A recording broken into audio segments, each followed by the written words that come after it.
neza. Ni Juvenali nagize igitekerezo cyo gushinga urubuga cyangwa se channel ya YouTube, akazaba ari channel nyungurana bitekerezo, duhuriraho dufashanya mu guhugurana mu byerekeye gukoresha amasoftware akoresha muri civil. Ayo masoftware ni civil 3D, GIS ndetse na Revit. Nkaba ntatinya kubabwira yuko nzi software zigera muri 12 neza, ariko nkumva ku bwanjye ngira ngo wenda njye mbasangiza ibyo nabashije kuba nzi kuri izo software bakoresha cyane kandi zo zikunda kuba zikoreshwa muri surveying. Bizadufasha kuba survey y'abatoya kugenda bazamuka, nitumenye ibyo gutera amakorodone gusa, ubwo tukamenya gushushanya, kuba twakwikorera design yaba y'inzu, umuhanda ndetse no mu bibanza. Mu by'ukuri nzajya ngerageza kugenda mbanyuriramo ibyo nakwita nka tips, tricks n'ibindi bintu bishobora kuba byatuma dukora akazi kenshi kandi tunyuze mu nzira ntoya. Ku munsi wa none rero nkaba nahisemo kubigisha cyangwa se kubasangiza ibyo nagiye menya cyangwa se nize nzi kuri Revit. Akaba ari verisiyo y'umwaka 2023. Nk'uko mwabibonye kuri ekara yanjye, nshaka ko dukorana akazu kameze nk'iyi page nk'uko iyi foto imeze. Nkaba nabereka ukuntu bagashushanya duhereye hasi kuri slab tukageza dusakaye hejuru, naga hidden roof keza cyane, ku buryo n'umusavya cyangwa se nk'umusivo cyangwa se umuQS cyane karibo nzagerageza kuba nitaho cyane yabasha kukwikorera. Apart yo gushushanya izi nzu, nzagerageza gucamo mu ncamake uko umusavya ashobora gutegura ikibanza kuva gitangiye agatangiza inzu ikarinda irangira. Ubwo ni ku gihande cya civil 3D ndetse nyivanga na GIS. Ku ba QS nzagerageza gukoresha iyi Revit mbere ku kuntu bashobora kubara amarangi, ibyuma, amatafari, mbese ibikoresho byose byo mu bwubatsi, ndetse bagakora iyo estimate iri buze kubahana n'igiciro gishobora kuba cyatwara ibyo bikoresho. Kuri uyu munsi reka dutangire kuri iyi nzu.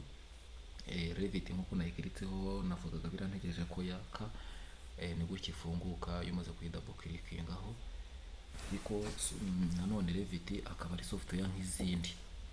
Iteka rero kuri software iyo umaze kuyimenya ubwoko bwayo cyangwa izina ryayo, ni ukuvuga ngo uyinjiramo usetinga ama unit, warangiza umaze kumvikana n'imashini igipimo ugiye gukuramo, niba ari metero niba ari santimetero, ukajya wabona kugira gutangira ibindi bice by'inzu. Turaza kubigenda rero mu bice bitandukanye, ariko kuva ari project ya mbere tugiye gukora nk'uko mubibona hano, murabona muri model dufite open yagakoreshejwe ari nka project nshaka gufungura nko muri izi ngizi ndi kureba, ariko tugiye gukora ni cyane niyo mpamvu ngiye hano kuri new. Iyo ugiye hano kuri new, ni ukuvuga ngo urabona aka new project table. New project table ikaba ifite template file, ifite nyinshi cyane, harimo iz'ubwoko bwa imperial, tukagira n'iziri metric.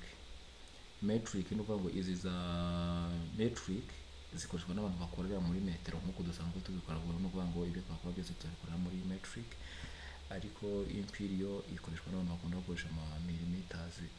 Ntabwo iyi twayitaho umwanya cyane, gusa haba kuri both imperial and metric dufitemo construction.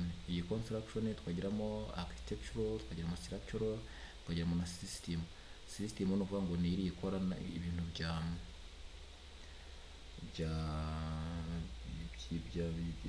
by'imyuka, ibintu by'ama air conditioning nka bira muri kubona muri stade Amahoro, ni ukuvuga ngo bashushanyiriza muri iyi template ya system. Structural template iyi ngiyi ikorerwamo ibintu bya structure, ni ukuvuga ngo amakorone, amabimu, ibintu by'amabeto. Architectural nk'uko muzi architecture drawing igaragaza inkuta na bya bintu byose by'amafinishing.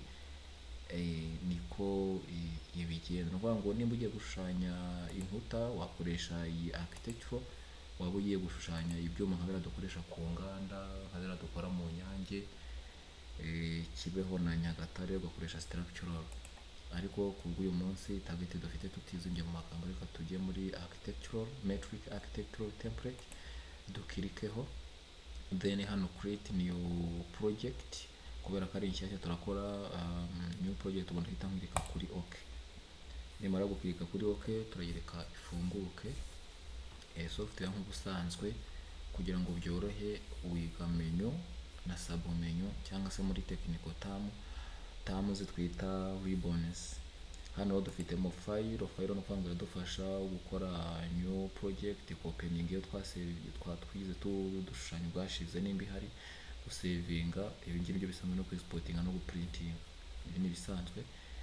None tujya kuri architectural, dufitemo inkuta, dufitemo inzugi, amadirishya, component, amakola, ibisenge, plafond, pavoma, amarido, aya ni amaguru dukoreraho amarido. Muri yo ni ukuvuga ngo ni nk'ibizingiti by'inzugi cyangwa amadirishya, tukagiramo amaramp, tukagiramo ama escalier n'ibindi byose nk'uko namubasha kubisoma, tukagiramo n'iby'amagride.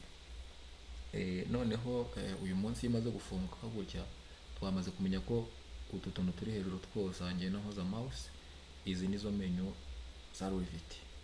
Noneho utu two hasi nanone nko muri structural, utu ni sub menu cyangwa se ribbon. Kimwe nuko ngiye muri structural n'ubundi hita ihindura sub menu, ariko turakorera muri architectural. Step ya mbere rero kuri software yo yose mu by'ukuri, nk'abantu tubimenyereye muri uyu mwuga, habaho kuganira hagati y'umudesigner cyangwa umusurveyor, ni ukuvuga umudesigner n'umusurveyor, mu quantity surveyor cyangwa se undi muntu wese uri gushushanya, abasa nk'uganira n'imashini ye, habaho kumvikana hagati ya mwembi. Nuko ukayibwira unit ushaka gukoreramo. Niyo mpamvu ngiye kwandika ukoresheje kuri clavier y'imashini yawe cyangwa se keyboard, ugira inyuguti ya U na N cyangwa un ivuga unit, hakaza project unit table, glycerin ni common, no wangu izi unit tugiye gusettinga ziraba ziri common ku bintu byose. Kuri angle turakoresha degree, kuri area dukoresha square meters, cost per area dukoresha amadolari kuri square meters, distance harimo centimeter ariko turazishyira nshaka gushushanyiriza muri meters, then rounding cyangwa se decimals ngashyira imibare 3. Nisegure nkuko nkunda kubivuga mu bansobanurira cyangwa se nigisha izi software, nkoresha imibare 3 inyuma y'akitso, kubera yuko mba nkeneye accuracy yanjye kigende kagera muri millimeter. Kuko nimba mvuze 0.001 nkuko hano tubifite, iyi 0 ni ukuvuga ngo iravuga meter, iyindi zirivuga decimeter, ikurikiye ivuga centimeter, 1 ivuge millimeters, kuko inyuma ya millimeter nta kintu tuhafite. Length harimo mm, naho turashyiramo meters, naho tugire 3 decimals after lot. Naho tugire OK. Mass density ni kg per cubic meter, rotation angle ni degrees, turekera mu degrees kuko ni angle. Slope iri muri degrees, ariko twari tumenyereye kuyikora muri percentage, uretse ko dufitemo n'izi ziri ratio cyangwa se fractional, ariko turashyiramo percentage. Noneho naho kirike OK. Time iraba second, volume ibe cubic meter, currency ni ukuvuga ngo ni ubwoko bw'amafaranga biriya nta mpamvu. Cyakora apart y'izi discipline iri common, ni ukuvuga ngo mu gushushanya nk'uko twatangiye tubibona, hari abakoresha zira zitwa architectural, abo ni aba architect, hari amashanyarazi, ushobora gushushanya iby'amashanyarazi. Ni ukuvuga ngo iyo ugiye hano kuri aka gacumu kareba hasi kuri discipline dufitemo electrical, izindi z'amashanyarazi, energy, abantu bakora energy, abantu bakora ibintu by'ingufu, HVAC, abantu bakora gushushanya ibintu by'amasystem cyangwa se ibintu by'ama air conditioning, nabo bakoresha iyi infrastructure, nabyo bakoresha bari biriya. Abantu bashushanya amatiyo, piping cyangwa pipeline, batujya mu bantu ba MEP bakoresha ya piping. Structural no kubyuma ushobora kuzihindura kuko biterwa n'igihe, kuko umunsi reka dukoreshe ziri common. Iyo umaze gusettinga ibyo ukeneye byose, ukirika OK, ubwo aho iyo aba ari agreement hagati yawe n'imashini, ibipimo uza kuyiha n'uwandikamo 5 iraza kumenya ko ari 5 meters. Iyo umaze gusetinga unit, wenda ndaza kubisobanura n'ubwo ushobora gukoreshwa n'abantu bari hanze ya projet cyangwa se ya site zariyo contractors. Ni company nziza, company nini, ni company ngari kandi ifite ibikorwa binini. Akaba ari ndayivuga kubera yuko ariyo nkorera nk'umu project surveyor, ariko nanone tuzabisangiza n'abandi bari hanze yayo kuko ibyo dukora n'ibyo n'abandi bakora kandi tubikora mu buryo bumwe. Experience cyangwa se ibyo dukora byose bazabyigiraho, ndetse babashe kugira aho bibasha kubageza. Nuko rero muri riyo icyo nari mbashije kuyigarukaho nuko iyo dusetinga ibyo twubaka inzu, uzasanga abakozi bariyo contractors bavuga ijambo grid line cyangwa se building line. Niyo mpamvu mu gushushanya inzu, drawing zose dushushanyirizaho, bisaba ko tuba dufite grid line. Nizo ngiye kubanza gushyiramo mu kanya, kuko grid line ni izi ngizi turi buze kuzikoresha mu kanya. Cyakora nanone muri kwa kuganira n'imashini ntari najya kure cyane ngo njye gutangira igikorwa nyirizina, ndabanza nkomeze ikiganiro cyanjye n'imashini. Njye hano kuri utu tuntu ngo hano murabona ijambo properties. Properties ni ukuvuga ngo hano hajyamo properties ibintu dukora. Hari igihe isa n'isaha usanga igihe nka kuranya isibye, aka kandi bakita project browser, niko kagaragaramo ama floor plan level 1 level 2, hakajyamo site ceiling level 1 level 2, ama elevation, hakazamo ubwo ni nk'ama perspective cyangwa view east north south mu byerekezo byose. Aka nako ushobora kuyifungura ugasanga ntigahari. Nusanga kadahari rero icyo uzakora nuko uzajya hano muri view, warangiza ukajya kuri user, noneho ukareba ya project browser ugomba gushushanya hari. Ndizamo twatunende kubereka mwitegereza hano ibumoso bwanyu cyangwa ari bwo buryo bw'imashini. Wongere usubire kuri user, nanone uzutikinga kwitwa property, uhita ubona utu tuntu two hejuru. Utu tuntu tutufite mu by'ukuri ntekereza yuko waba uri mu kaga gakomeye, kuko nitwo dushushanya. Dukora ibintu byinshi cyane kuri software tugiye kuba dukoresha. Ni gutya bigomba kuba bimeze. Cyakora akangaka nanone nako kagahita gakinguruka biriya byo hejuru. Aha rero no kuvuga ngo gusetinga elevation zanjye, no kuvuga ngo nkunda gukoresha south double click, none nagiza nkabona aya marinye niyangaragariza ama level. Level 1 urabona hariho 000, bivuze ngo hano kuri pavement. Level 2 ukabona ko dufite 4, ubu no kuvuga ngo yaba ari 4 meter. Ariko kuko tugiye gushushanya inzu, no kuvuga ngo hano nshaka gukora ifite wenda metero 5, wenda ni editing kuriya, urabona ko bitabihinduka. Uramutse ushatse gushyiraho indi nivo hejuru, ushobora gushyira kuri architecture, ukaza kuri aka kajambo kitwa level. Ushaka kuyishyira hano munsi, ushobora kuza ugahita ukirika, urabona yisiba negative 4 meter. Bivuze ngo ushaka gukora wenda akajya munsi ho zira metero 4, ushobora kuza ugashyiraho wenda negative metero 2 kaguma munsi. Washaka kongeraho n'indi nanone hari n'uburyo ukirika kuri imwe ukandika ukajya hano kuri create stimula, utari ujya gusubira hirya wayishyira hejuru, nabyo birashoboka. Ariko mu cyigisho cy'uno munsi reka nkoreshe amanivo abiri gusa. No kuvuga ngo nze guhera kuri level 1, level 2 iri kuri 5 meters. Noneho mu kujya gushushanya nanone twari turi kuri elevation and building elevation, tujye na hano kuri floor plan, kuko mu gihe cyo gushushanya dufite ya level 0. Nimubona hano murasanga handitse level 0, ubwo ni nayo yingiye. Ahanditse level 2, ubu ni nayo ya hano, uvuga ngo niyo top ariho hari roof. Nuvuga ngo rero kugira ngo bize kunyorohera, reka hano hari level 0 ngerageze kubihindura kuko ibintu biba biri editable. Hano mpite wenda slab kugira ngo tuze kubyumva dukoresha amateme, urumva ndagora byeditinga. Then hano hejuru naho mpita roof, kugira ngo tuze kugenda tumenya ngo turi guhera aha naha.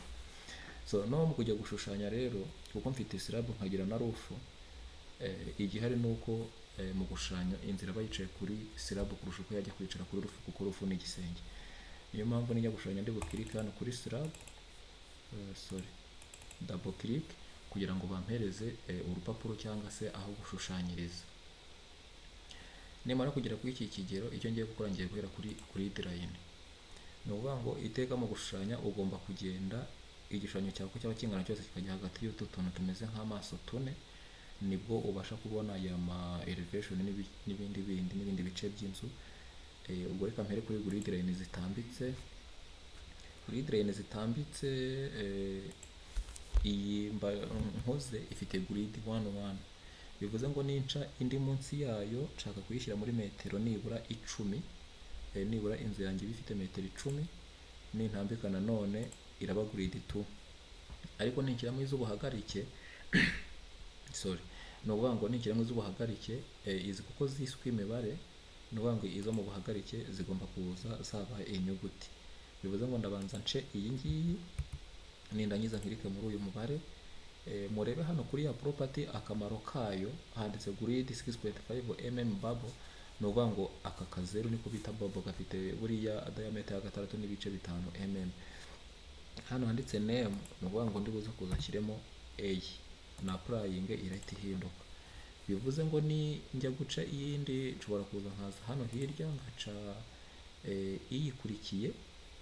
iyikurikiye nshaka kuyishyira muri metero 3, nshaka kuyishyira muri metero 3, arizo zizi ngizi, iraza kuza yitwa B. Noneho njye kuri modify kugira ngo bimpe uburenganzira bwo guca indi, ntiriwe njya gukirika ahangaha nanone n'inzira nuko nshobora guselecting iyi, nangiza nkajya hano ngo create similar, niho nkaza nkiyerinyaho hano, nangiza ngahita mpahereza metero 10. Bivuze ngo nkajya kuri modify, grid zanjye nkaba ndazifite. Mu by'ukuri iyo maze guca grid line, icyo ziza kumfasha ziri buze kuba ziri muri center y'urukuta ndi buze guca. Nkuko twatangiye tubivuga, twumvikanye yuko tugiye gushushanya akazu kameze nk'uko kuri iyi foto hameze. Ni ukuvuga ngo ni aga hidden roof gafite amadirishya 3 hano mu ruhande, kakagira rimwe hano mu ibaraza cyangwa muri balcony, kakagira n'amadirishya 3 hirya, ariko agasenge kakaba ari agatuatire kashe. Noneho akabaraza nako kakagira kandi gasenge kari hejuru y'iyi nzu santimetero 50, gafite amakorona 2 yicaye hasi n'andi 2 yicaye ku gasenge. Rendering ni uko tugiye kuyikora kugira ngo nibura bibakundishe iyi software, kuko no kuvuga ngo igenda igaragaza ibintu bigaragara. So no kuvuga ngo tugiye gutangira rero, nkuko twabitangiye turagerageza kubaka inzu nkuko tutabikora kuri tele, kuko ngiye mu buryo bwanjye nshaka gushushanya mpereye kuri floor cyangwa se pavoma. No kuvuga ngo icyo ndi bukore ndaga ko ndi muri architectural, nze kuri floor, noneho nze hano kuri floor architectural nkirikeho, nindangiza kuri ya property niho hajya details zabo z'ubwoko bw'amaslab basha kuba mfite. Ndakoresha harimo zifite 160 mm concrete with 50 mm metal deck, izifite akadeki k'icyuma, beam and block ntabwo tuyikeneye, ka dukoresha iyi bita generic 150, ariko mu gihe uri gushushanya uzakoresha ubwoko waguhaye kiraka yakubwiye. Nidukoresha generic ifite 100, no kuvuga ngo icyo nza kubwira iyi slab mu buryo bwa kinyarwanda cyangwa se mu buryo nkuko dusanzwe tubizi nk'abasavya cyangwa se abadesigner, slab cyangwa se pavoma iba ifite size ziruta inzu ho gatoya, kuko inzu ntabwo ibiringaniye na slab. Niyo mpamvu hano ndi buze kuyiha offset nibura ya metero 1 uvuye ku rukuta rwicaye.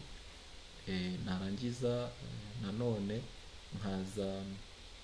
nkaba ndi gushushanyiriza kuri slab nkuko bigaragara, kandi noneho nta height offset n'imwe ifite.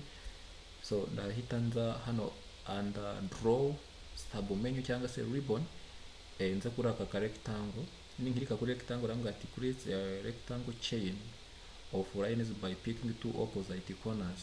Nureba kuri aka gashushanyo urabona dufite uducumu kuri kona ebyiri. Ushobora gufata uko turi ducumu tumeze, cyangwa se ugafata opposite nyine. None mfata aka rectangle nshaka kuza kuri intersection y'iyi grid 1 na grid B nkafata as the first corner, then no kuvuga ngo ya offset ni 1 meter nkayishyiramo. Urabona ni nkirika kuri intersection ya grid C and 2, uriya murongo w'umutuku uraba ufiteho ya offset ni nkirika, birahita bigaragara yuko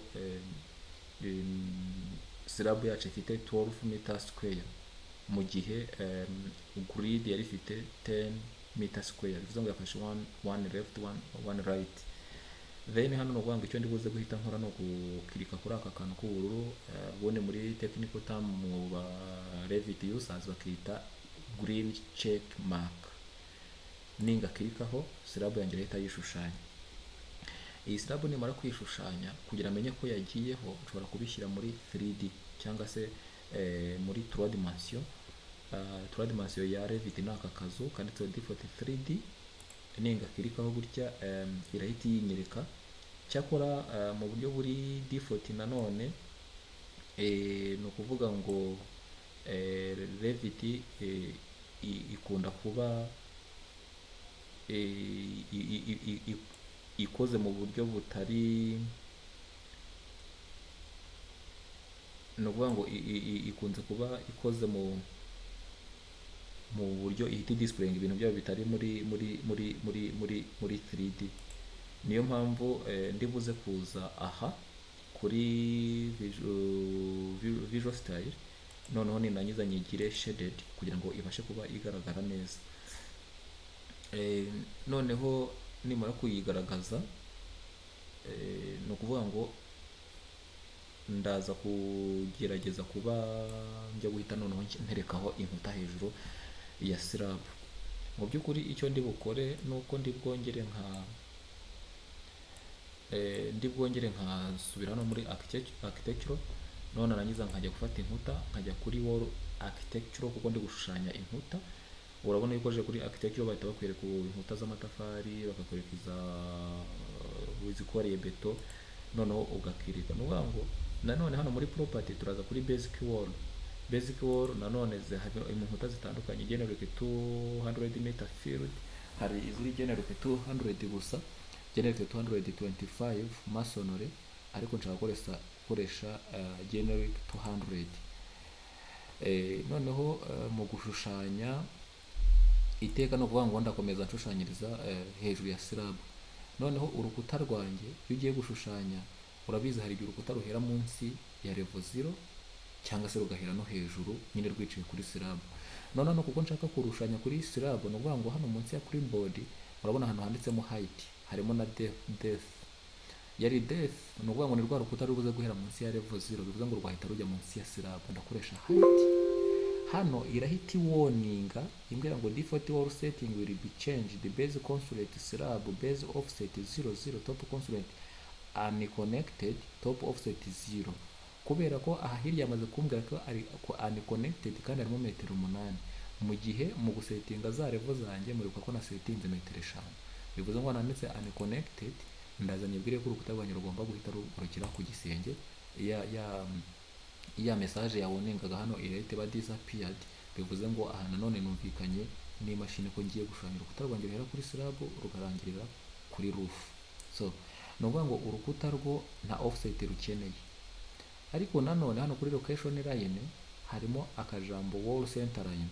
Hari abantu bashushanya bafata reference muri center y'urukuta nkuko ndi kubikora, cyangwa se ukaba wabwira inkuta zawe zize kugenda zihuza zihere kuri exterior face, finish face exterior, cyangwa se ugahera nyine kuri edge inyuma, cyangwa se imbere ko iteka design kugira ngo bikubere byiza. Uyu ugendera kuri center line kugira ngo iza kuba ari igenda muri grid line wagiye uca, kuko grid line buriya rwose ni nkaho zingira reference ya position y'urukuta. So no kuvuga ngo hano icyo ngiye gukora, ngiye gushyiraho external wall, ntabwo ndi buze gupartitioninga. Niyo mpamvu ndi bugaruke nanone hano kuri draw sub menu cyangwa se draw ribbon, ndafata aka gakiramende, then hano nze picking center cyangwa se intersection ya za grid zanjye, ndakirika hano ariko nta offset.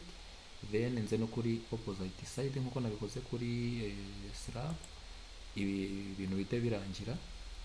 niba bimaze kujyaho kuri urabona iranyereka ko urukuta rumwe rufite 980 n'ahandi 980, kuko ubundi kuri buri tukabaga dufite 10 kandi urukuta rufite 20, mpamvu nagiye ntakaza 10 iburyo n'10 ibumoso. So niba bigeze ahangaha rero n'ubwo ndagira kuri modify, urukuta rwanjye rwamaze kujyaho, to be sure that urukuta rwanjye rwagiyeho, n'ubundi ndasubira kuri 3D, urabona ko urukuta rwahise ruhagarara. Ni ukuvuga ngo izi nkuta zanjye mfite biragaragara yuko material zifite ari beto, ariko ndacyafite ubushobozi nanone bw'uko nabasha gukirika kuri buri gakuta nkaduselectinga twose, namara kuduselectinga and property here nkajya kuri edit type, nakirikaho hano ni ukuvuga ngo bahita bama edit type property table ifitemo family system, family basic wall type ni generic 200, remember niyo twahisemo, ariko type parameters under parameters kuri construction structural nshobora kueditinga nkaba nashyiramo indi material.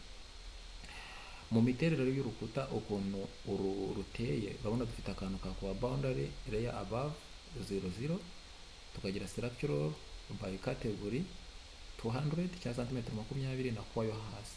Izi kwa rero mutekereze yuko urukuta mu rwubaka rurimo hagati, ariko kuwa boundary tuzifate nka finishing. Hano nshobora gushyiramo material nka bati bazatira plaster ya kabiri na hano kabiri bigire 22, ariko hano mwibuke ko tugiye gushushanya urukuta ubwarwo rwonyine. So guhindura material rero kugitaza kuba beto, dukirika hano imbere ya category akaza utudomo dutatu, then hano bakaduha ubwoko bwinshi, project material all zose.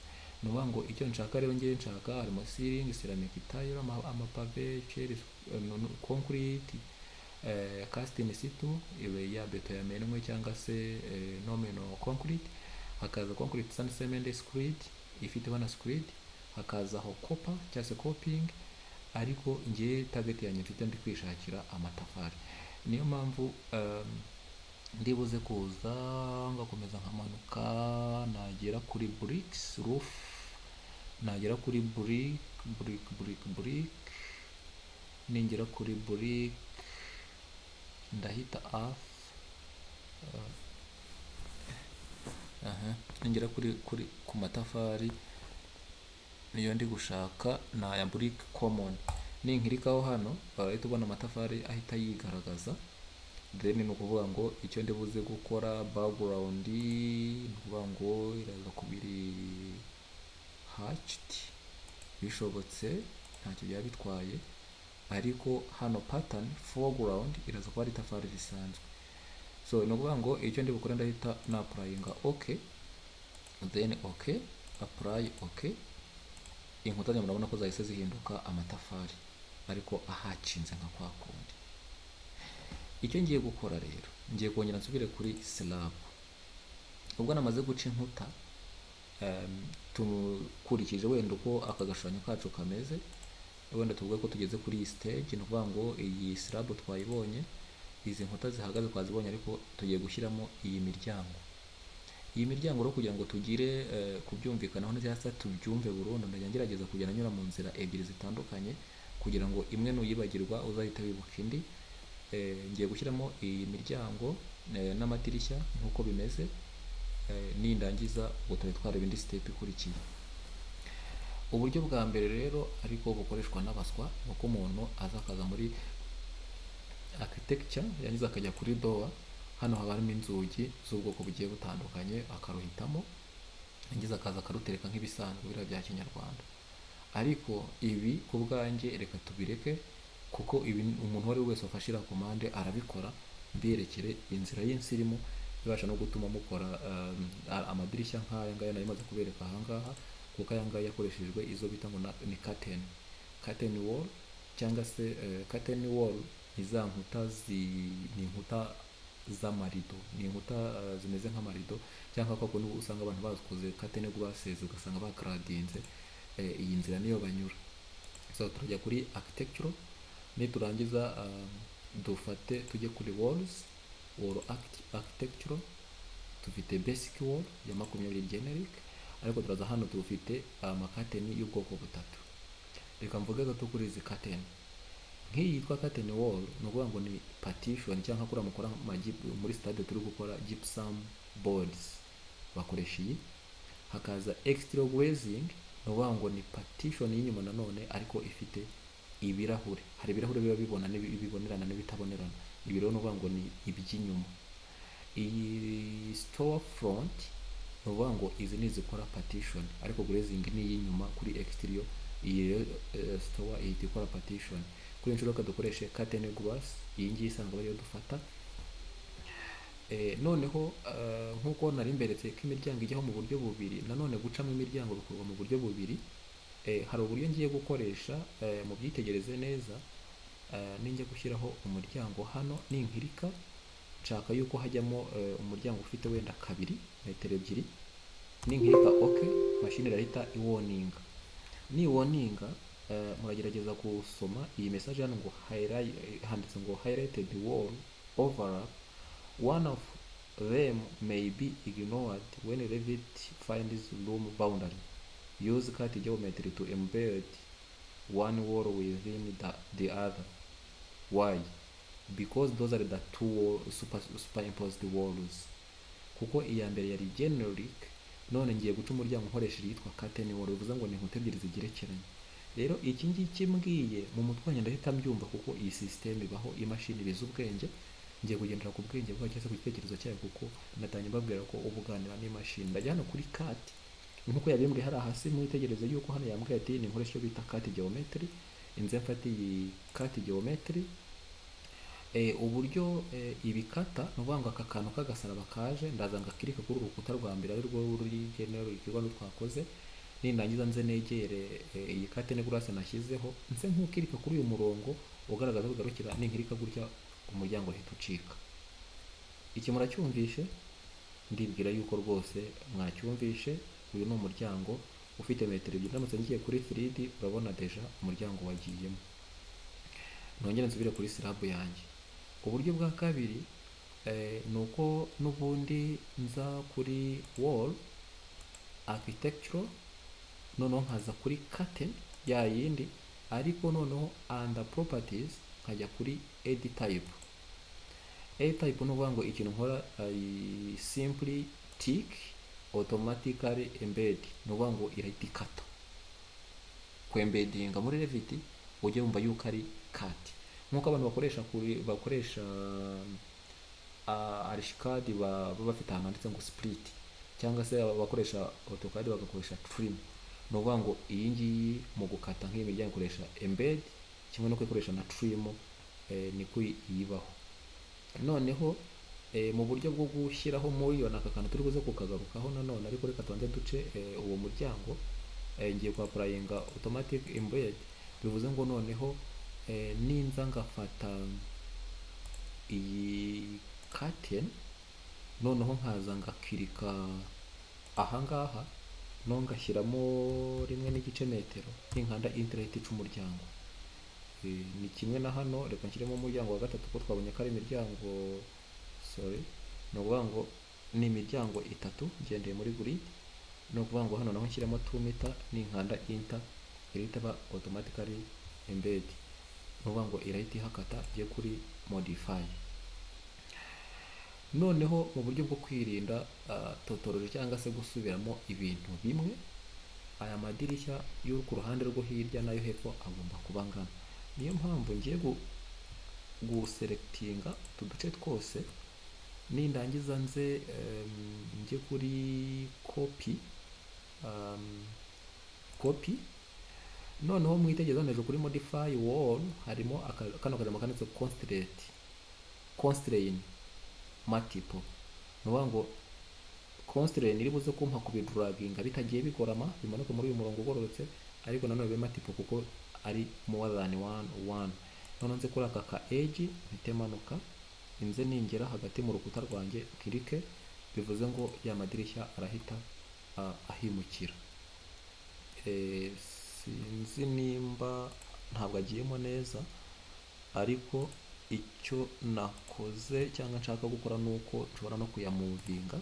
Tujye dukoresha komande zose, nkaza nkayashyira hagati mu rukuta kugira ngo urukuta ruhite rucika, nkagize nkajya kuri modify kugira ngo mbe sure yuko aya madirishya yabonetse. Nuko ndibuze kujya kuri 3D, urabona za curtain zaje. Nanone rero dusubire inyuma gake, tujye mu buryo buri logique. Ntabwo idirishya cyangwa se umuryango ari ngombwa ko biba ngombwa ko bizamuka ngo bigende bigere kuri rooftop. Ni ukuvuga ngo umuryango ugira icyo bita ngo ni siri hasi aho ufungiye kuri pavoma, ukazamuka kuri rento z'amazu yacu asanzwe matoya ya hano mu Rwanda tumenyereye, aba ari kuri 2 na 10. Hejuru wenda ugashyiraho poste k'akantu kameze nk'akadirishya kadafunguka, hejuru ugahita wubakaho urundi rukuta.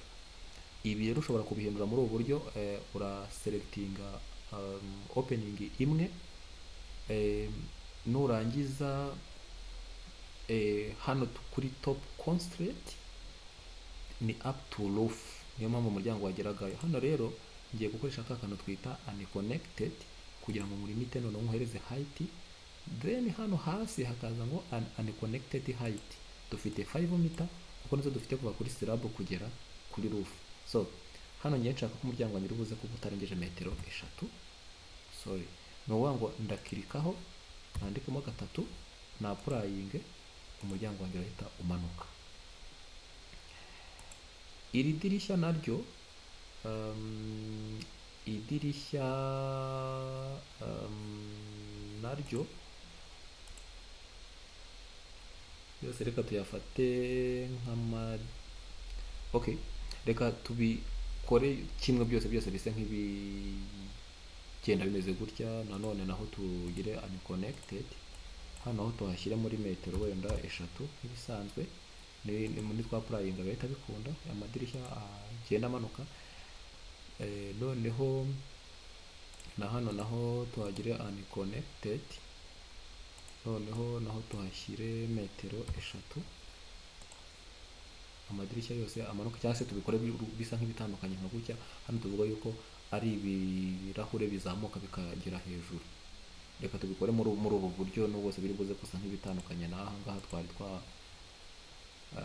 twakoze. Hano rwango twari twasigaje wenda nka metero nk'imwe nkurikije uko hano hameze, cyangwa se twanabyongera hakazamuka wenda slab unconnected bose tugere 4 meter kugira ngo bise nk'ibyo nkuko twari twabyiyemeje. Reka ariko tubigenza hose tugere 4m. Imiryango iba ari miremire cyane niba ari imisirimu. Hano roof tugire unconnected 4m, apply.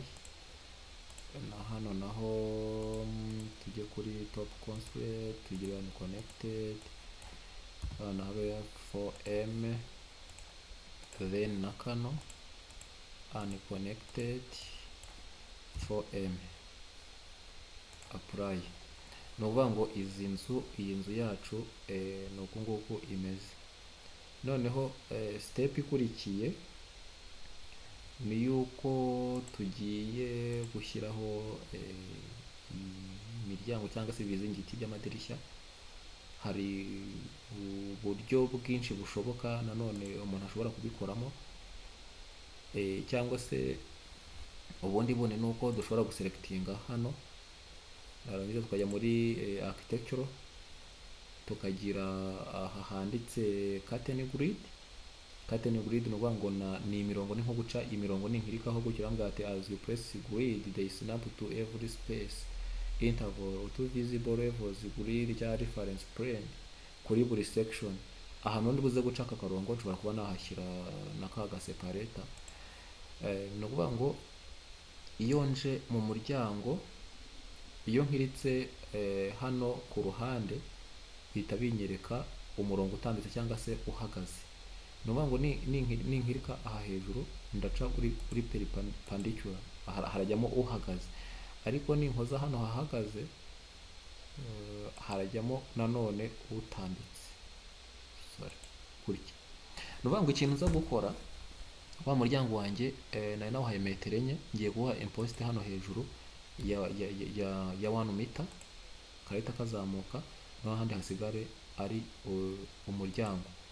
Ariko ni ukuvuga ngo ikindi kintu nshobora gukora ni uko uyu murongo uhagaze bibaye byiza nawusiba ngasigara namutambitse kugira ngo bitaza guhita bifunga umuryango. Ngasubira kuri za curtain grid zanjye nkaza ngakozaho hano hejuru uku,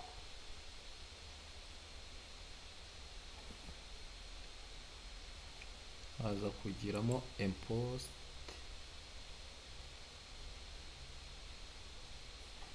noneho hano ni all segment, hano for one grid ni ukuvuga ngo nkirikamo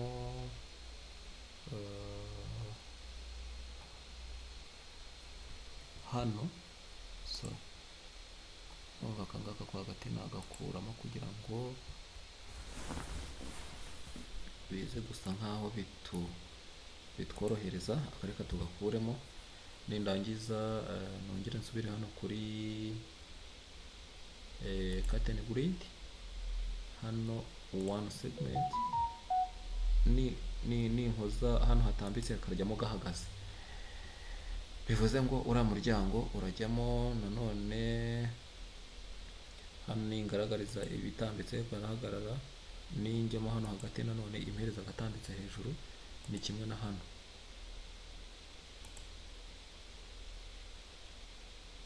Ni kimwe na hano, kimwe nuko nshobora kuza utungutu nkadusiba, nacyo nabyo birashoboka. Delete, even delete. So nuvuga ngo izi ni curtain grid. Ninjya gushyiraho muri cyangwa se ya mizingiti, ndakirika hariya handitse muri zifite amoko menshi. Hano muri property zifite za 25 za 50. Izi ni ziri secure, hari ziri L na rectangle za 30 za 50 kuri za 50. Kadufate iyi yitwa nini. Ninangiza nanone hano nuvuga ngo muri nenshi barajya kuri grid line, irahita yambuka ahantu hose.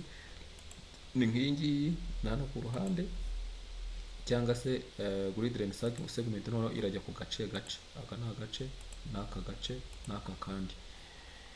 Ni kimwe nuko nanone nshobora kuza nka selectinga hano kugira ngo zigireho icyarimwe, narangiza nkajya kuri edit type, ni handi hari automatic embed, nangiza nkaza hano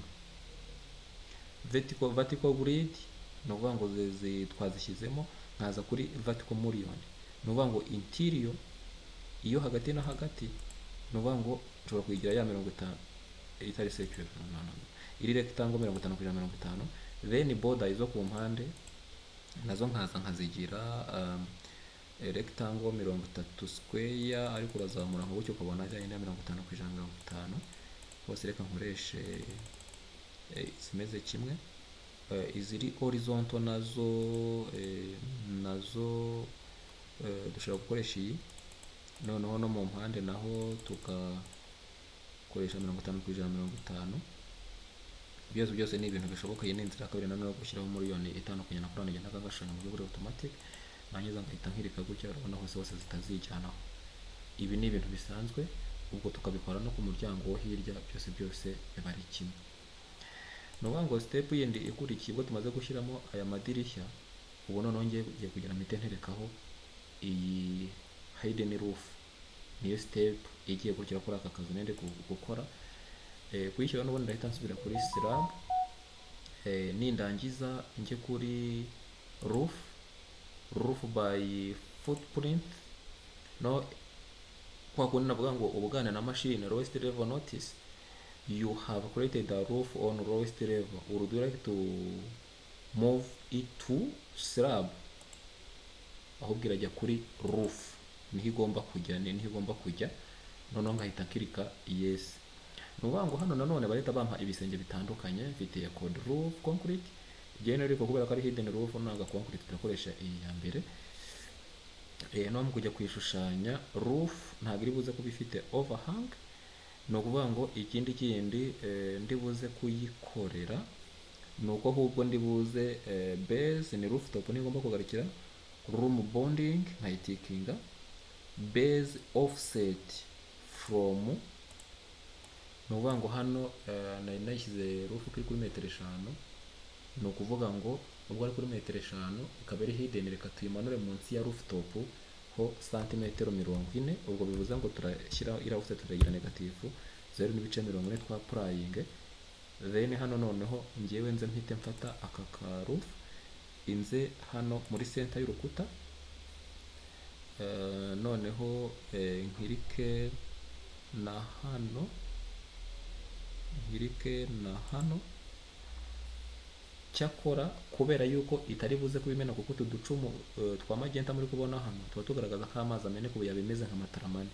Hano handitse ngo define slope, ndahita nkanitikinga twa ducumu tugende, nindangiza ngire kuri ni check mark, then nindangiza mpite ndeba kuri 3D. urabona yahise izanaho twa za mataramane ngayirankoshonya cyane mataramane. Ariko noneho hano iyo kigucitse kikaza hano ibi ntibibe intandaro cyane kuko nabyo ni ngombwa mubimenye. Uragiselectinga ugahita hano kuri edit footprint, noneho warangiza ukaza kuri buri murongo ukagenda slope uyideactivatinga ukayikuraho, na hano ugakirika define slope ukayanitikinga, hano ukayanitikinga, hanyuma ukagira ya green check mark, bivuze ngo ka gasenge karajyaho ariko ari aga hidden kameze kuriya.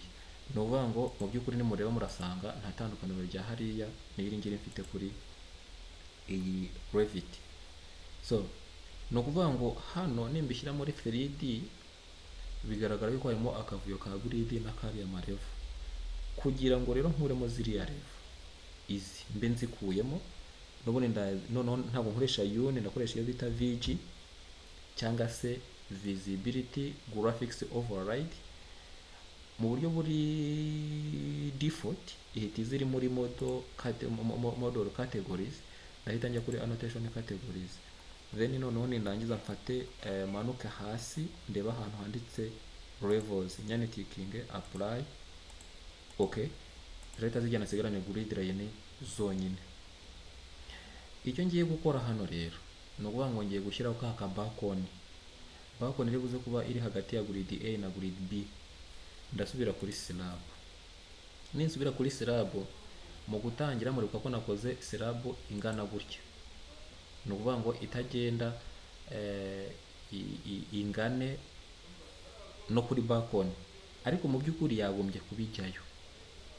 Ariko ko ntarashushanya balcony noneho ntarirarenga, nongeye gukoresha aka kantu kitwa edit boundaries. Ninkirika edit boundary ndaza nkirike kuri uyu murongo, mbone yuko kuva ku rukuta ngera kuri slab nari mfitemo 900 santimetero 90, kandi kuva kuri iyi grid ujya hano turabize ko ari metero 3. Bivuze ngo ngiye guhita noneho ngira metero 3 ihita ikura igende igere kuri ya grid. Ariko kubera ko ize ari 290 kangire metero 3 zuzuye birarengaho, cyakora kanenze hindi metero imwe, ubwo ngo reka ngire metero 4. Nuvuga ngo nkiritse hano, so iragenda igire metero 3. Ubu hano ngize metero 4 byagenda bikarengaho gakeya, bikampa amahirwe kuko pavoma ibigomba kuba iruta inzu ho gatoya. Koresha ka kaguru ni check mark, none nsubira kuri 3D urabona ko slab yageze hahandi hiri. So ndasubira kuri slab. Icyo ngiye gushushanya ni iki hano? No kuvuga ngo balcony igomba kuba yicaye kuri kolone ebyiri ziri kuri intersection y'iyi grid 11 na grid 2 na A. Niyo mpamvu nanone ndi gusubira muri architecture, nanyiza ngasubira kuri columns, n'ubundi ndakoresha column architecture, nze mpitemo wenda iyi ngiyi ifite 470 kuri kangahe, rani binini nshobora kubona ihindura size kuko ngiye nshaka gukoresha nibura ifite 30 kuri 40. Hano tujye twiga dusoma depth, offset base, offset top, then na width. Width twumve ko ari rwo ruhande rutoya, bivuze ngo hano haraza kuba 0.30. Noneho ibintu n'ibice 30 hejuru hano hahita hahinduka 0.40 kuko twavuze ko dukoresha kolone ifite 40 kuri 30. Niturangiza twa applying, bivuze ngo kolone yacu yamaze guhinduka. Nindangiza nze tereke hano, iyo nshatse yuko ihindura icyerekezo ni ukuvuga ngo ntare nayishyira hariya nshobora gukirika gutya kuri backspace igatamba cyangwa se igahagarara, nshaka ko ijyaho ihagaze, wenda yanajya hano muri intersection, wenda na hano reka nyijyane muri intersection imeze kuri, ariko nshaka ko itambika cyangwa se kamera uko nguko kuyikora ukoresheje backspace bitewe na ntuza na position ushaka kuyiha. Ibi nabyo tuzabireba muri design y'ibyuma, impamvu ubugari burebure bugomba kuringana n'urukuta cyangwa se ntibiringanire, kuko muri road z'inzu bigomba kuba bigomba gukurikizwa, hari amategeko abigenga. N'iyi ngiyi nayo reka tuyihindure imere nka gutya. So izi korone rero ninshyira muri 3D murabona ko zahise zihagarara imbere y'akazu. Nongera nsubire kuri slab aho nandi gushushanyiriza. Noneho icyo ngiye gukora, ngiye gushyira kandi ka roof ka balcony, ariko muri design dufite aha ngaha bigaragara yuko kari hejuru ya roof ya yanzu nini, santimetero 50 nizo nateganije kuba ndi gukoresha. Nuvuga ngo niyo mpamvu ndibuze gusubira none muri architecture, nanone nkasubira kuri roof by footprint. Nanone barambaza niba nayishyira kuri slab, ariko nta gisenge, nta gusakara inzu kuri pavement, uyisakara iteka hejuru kuri roof, nkagira yes. Ariko hano kuri roof nanone ni opposite ya hariya, yo iri buze kujya hejuru 50, niyo mpamvu ndibuze gushyira plus 50, ubura ni plus 50 hejuru ya rooftop yari ifite metero 5, kaba kari kuri 50, nka plyinga. Narangiza overhang yako gasenge, ni ukuvuga ngo nagombye kuba mfite offset nanone ya hano mita, ariko nshobora no kutayikenera nkayigira 0, nongeye nkayishushanya iringaniye n'aka gapavoma kuko ndagafite, sibyo, nkaza ngategekwa n'aka gapavoma, ahubwo hano akaba ariho ndenzaho akantu. Ibi rero ni ukuvuga ngo biraza kunyereka yuko ahangaha mvuye ku nzu na superimposinzeho 70, ariko nshobora no kubibwira yuko itwaraho 40 gusa, bigashoboka. Nangiza ngahita njya kuri ya green check mark, ubwo no gukonfaminga ko mbishaka kuriya kagasenge kakajyaho, nkajya kuri 3D kareba ko kagasenge kikoze. Murabona ko agasenge kanjye kariho, ariko nubwo agasenge kariho, mwibuke ko twari twakoze korone zigenda zikaringanira na roof. Kugira ngo izi korone zigere ku gasenge ko hejuru, ndayikirikaho, nindangiza nkoreshe iyi commande ya attach to base, none ndagiza nkirike kuri roof, bite byijyana nayo, mbisubiremo hano kugira ngo bifate mu mutwe. Attach to base, iyi ngibe top kagende kagereho, noneho haze gusigara za nkingi ebyiri ziraba zigomba kuba zicaye hano hano mu gisenge. Izi nkingi rero ziri buze kujyaho gute, nababwiye ko ndajya mbigisha tips cyangwa se tricks z'uko twagenda tubikora. Nuvuga ngo uburyo tuza kubikoramo, ngiye gusetinga icyo bita work plan. Nuvuga ngo ndajya kuri work plan, pick a plan. The plan I'm going to use is, iraba ari ari iyi roof. Nuvuga ngo niyo plan nshaka gufata, ndayikirikaho gutya. Noneho kugira ngo ndebe ko yabaye set, ndagira show work plan. Urabona ko kahise kiselectinga mu buryo buri dash. Noneho under component, noneho nimva hano ndahita njya hano muri component. Muri component ndahita njya kuri model in place, kuko nshaka kuzishushanyirizaho hano. Ninjya model in place, urahita bampa family category and parameters table. Family category name search, nshaka gusearchinga. Nonaha filter list, ndaza kuri column kuko niyo nshaka gukora. Nindangiza nkirike okay. None iyi column dushobora kuza tukahita tuyita, wenda dushobora guhita tuyita nkuba.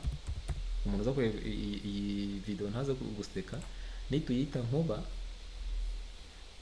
ni ukuvuga ngo turaza guhita dukoresha uburyo buri extrusion. Hari nkiritse, then hano urabona yanzu yato isa nk'icuyuka kuko ibizi ikitegereje. Noneho kugira ngo bize kunyorohera, reka njye kuri nuvuga ngo njye kuri 3D, njye kuri top yayo, ninjya kuri top yayo nze mfate noneho hano nyishyire nanone muri wireframe kugira ngo mbashe kubona hejuru ya yanzu. Noneho hano kuri draw nze mfata aka kaziga nze korone yanjye nyibwire ko igomba kwicara hano. Nimara kuhicira njye kuri modify, bivuze ngo hano icyo nshaka nuko nshaka kuyikopiya, ndayitwara gutya nyirye copy kugira ngo zibe zihuje diameter, n'indi nayo nze nyitereke ahangaha. Nimara kuzitereka ahangaha rero nuvuga ngo ikintu ndi bukore ni ukuvuga ngo extrusion end nshaka ko nazo ziza kugira 50 kuko n'ubundi hejuru ya roof yari ifite metero 5 nagize plus 50. Noneho hano naho nshyira 0.50 hejuru ariyo zigira. Noneho njye kuri iyi green check mark even n'ingi. None ndangiza nongere ngaruke kuri 3D yanjye. No kuvuga ngo nimuyireba hano murabona yuko ya korone yicaye ku nzu ariko isizamuka igera no kuri ka gasenge. Noneho ni korone ebyiri, nongere ngaruke nzishyire muri shaded. Nimbishyira muri shaded za korone murabona ko zicaye ahangaha. Mu by'ukuri ikintu cyaba gisigaye kugira ngo izi nzu zise, mwibuke ko hano tutashyizemo undi muryango kugira ngo numve ko mukibyibuka. Reka noneho tubikorane. Dusubiye kuri slab, tugiye gucamo undi muryango, ndongera nsubire muri hano ndagira finish. Noneho nongere nze muri architecture, nze kuri wall, nze kuri architecture, ninshaka nkoreshe ubundi bwoko bwa bw'indi curtain wall. Noneho nkirike hano, reka uyu muryango noneho ninshaka ngugire metero 4, enter, umuryango urahita uhacika. Nindangiza njye kuri modify, noneho nongera nsubire kuri 3D yanjye, urabona umuryango ko wahise uza. Ariko uyu muryango nubwo umeze uko nguko birashoboka ko nawe editinga izi muri zahise zijyanamo kuko namaze kuzikora parameter. Nshobora kugenda nzisiba, kuyisiba no kuvuga ngo ifite kari akantu urakazimya warangiza ukadeletinga ikagenda. Noneho n'iyi ngiyi nayo nkayikuramo ndagakirikaho kuriya igende. Noneho nindangiza izi aka nako ngasibe kavemo. Noneho n'uyu muryango naka ko hasi, iyi muri yo hasi nayo bibaye byiza nayikuraho uburyo bumwe cyangwa ubundi.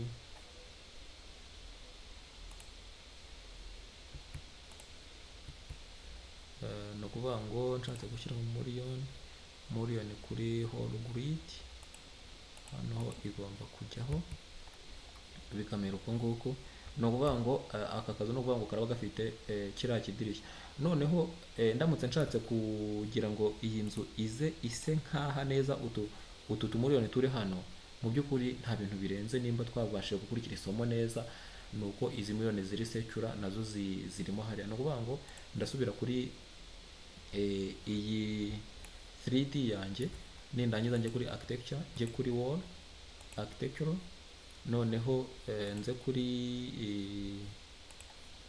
izi miliyoni twibuke ko twari dufite izi ziri secure zifite 50 radius. Ni kimwe nuko